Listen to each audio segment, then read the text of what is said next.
আপনার গার্লফ্রেন্ডের নাম্বারটা একটু আমাকে দেন, আমি একটা কল করি, দেখি আমি তাকে ইমপ্রেস করতে পারি কিনা। ওকে। আপনি হচ্ছে গিয়ে কিছু হিন্টস দেন আপনার গার্লফ্রেন্ড সম্পর্কে। আমার গার্লফ্রেন্ডের নাম সাদিয়া, ওর বাসা ফরিদপুরে। নাম্বার।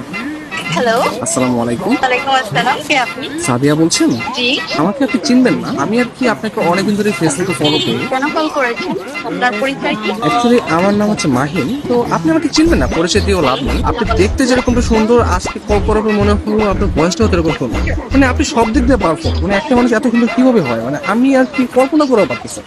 ধন্যবাদ আপনাকে। আর কিছু বলবেন? এবার অপরিচিত কারোর সাথে কথা বলি। দেখেন, পৃথিবীর প্রত্যেকটা জিনিসই কিন্তু হঠাৎ করে উঠে। আপনি যে আজকে অপরিচিত বললেন, কালকে পরিচিত হতেও পারে। এখন পরিচিত হতে তার ক্ষতি নেই, তাই না? অবশ্যই। কথা আমি ক্লিয়ারলি শুনতে পাই না, আবার একটু বলবেন? আপনি শুনতে পাচ্ছেন না? হ্যাঁ, এখন শুনতে পাচ্ছি। মানে আপনার কথা শুধু আমার কানে না, আমার মনেও পৌঁছে যাচ্ছে। আপনি বলেন আপনি অনেক আসলে। ভালো করে বলতে পারেন। আমি কোনো ফ্লার্ট করতেছি না, আমি আসলে সত্যি কথাই বলতেছি। ধন্যবাদ। আপনি কোথায় থাকেন? আসলে ছোটবেলা থেকে আমি অনেক জায়গায় থেকেছি, কখনো ঢাকা, কখনো খুলনা, যশোর, মাদারীপুর, বাট এগুলো সবকিছু না টেম্পোরারি। আমি এখন বর্তমানে পার্মানেন্ট ভাবে নতুন একটা জায়গায় থাকতে যাচ্ছি। সেই জায়গাটা কোথায়? আপনার মনে একটু জায়গা হবে? না, আপাতত নেই। অপরিচিত কাছে জায়গা থেকে যাচ্ছি। অপরিচিত বলতে আমরা চাইলে কিন্তু পরিচিত হতে পারি। আপনি চাইলে আমরা কথা বলতে পারি, দরকার ভিডিও কল অথবা মিটও করতে পারি। কিন্তু আমি তো আপনাকে দেখিনি, আপনি আমাকে দেখেছেন। রাতের দিকে তাহলে আমরা ভিডিও কলে আসি। আচ্ছা, আপনি তখন আমাকে হোয়াটসঅ্যাপে আপনার ছবি সেন্ড করেন। ও আচ্ছা। যদি মনে হয় যে না, কথা বলা যায় বা ভালো লাগে, তাহলে আমি আপনার সাথে কন্টিনিউ করবো, সমস্যা নেই। তা আপনি কোন ধরনের ফটো দেখতে যাচ্ছেন?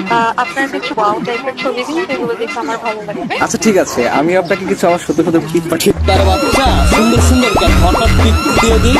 কে? আমি তুষার। আমি ফোন দিলে তোর ভাই আছে, তোমার এই ব্যস্ততা সে ব্যস্ততা, আমি ঢাকায় থাকি, তুমি এইভাবে তুমি আমার সাথে 2 নম্বর করলা।